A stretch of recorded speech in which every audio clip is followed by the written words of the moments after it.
गाडीत पेट्रोल किंवा डिझेल भरताना मीटरवरचे आकडे बघून कधी विचार केलाय का की हे दर नक्की ठरतात कसे?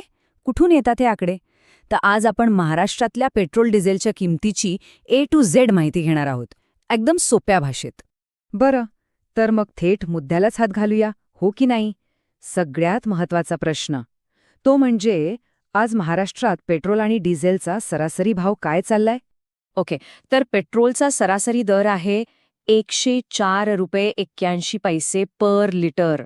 हो, हाच तो आकडा आहे जो महाराष्ट्रातल्या लाखो गाड्यांच्या टाक्यांमध्ये आणि अर्थातच आपल्या बजेटवर थेट परिणाम करतो. हे झालं पेट्रोलबद्दल. आता वळूया डिझेलकडे. त्याचा काय भाव आहे ते पाहूया. आणि डिझेलचा दर आहे ₹89.57 पर लिटर. तर हे दोन आकडे, पेट्रोल आणि डिझेलचे, हेच आज आपल्या चर्चेच्या केंद्रस्थानी असणार आहेत. पण एक गोष्ट महत्वाची आहे, ती लक्षात ठेवा. हे जे दर आहेत ना, ते कायम नसतात. रोज सकाळी बरोबर 6 वाजता हे दर बदलतात. म्हणजे आज जो दर आहे तो उद्या थोडा कमी जास्त झालेला दिसू शकतो. बरं, दररोज बदलतात हे तर कळलं, पण मूळ प्रश्न उरतोच की हे आकडे येतात कुठून? एका लिटरची किंमत ठरवण्यामागे नक्की काय गणित असतं? चला, हेच गणित आता आपण समजून घेऊया. तर बघा, इंधनाचे दर ठरवण्यामागे प्रामुख्याने 4 महत्वाचे घटक काम करतात.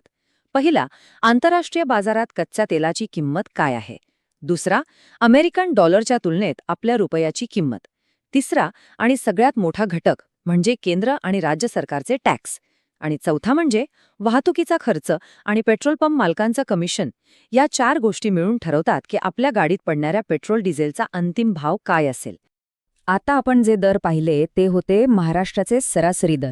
पण एक गंमत आहे, तुम्ही पाहिलं असेल की प्रत्येक शहरात दर थोडे वेगवेगळे असतात. म्हणजे मुंबईतला दर पुण्यात नसतो आणि पुण्यातला नागपूरमध्ये. तर चला, आता महाराष्ट्रातल्या काही मोठ्या शहरांमधल्या दरांवर एक नजर टाकूया. हे बघा, इथे लगेच लक्षात येईल.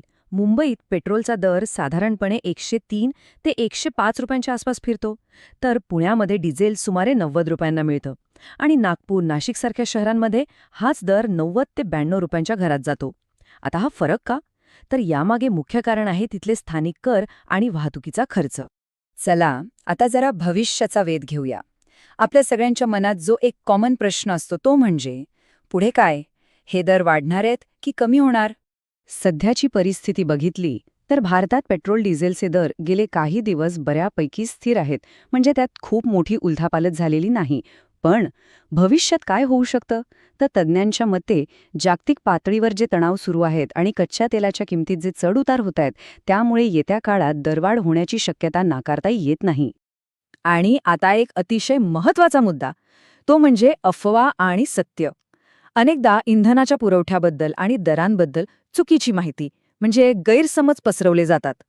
चला तर त्यामागचं सत्य काय आहे ते जाणून घेऊया.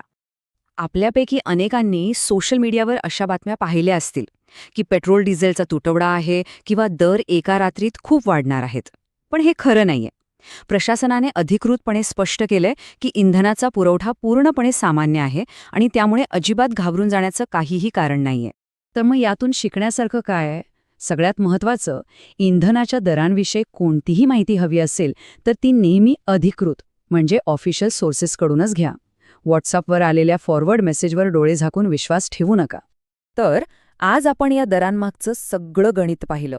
पण जाता जाता एक विचार करायला लावणारा प्रश्न, इंधनाच्या दरात होणारा हा लहान मोठा बदल आपल्या प्रत्येकाच्या महिन्याच्या घरगुती बजेटवर नक्की कसा आणि किती परिणाम करतो? हा खरंच विचार करण्यासारखा मुद्दा आहे, नाही का?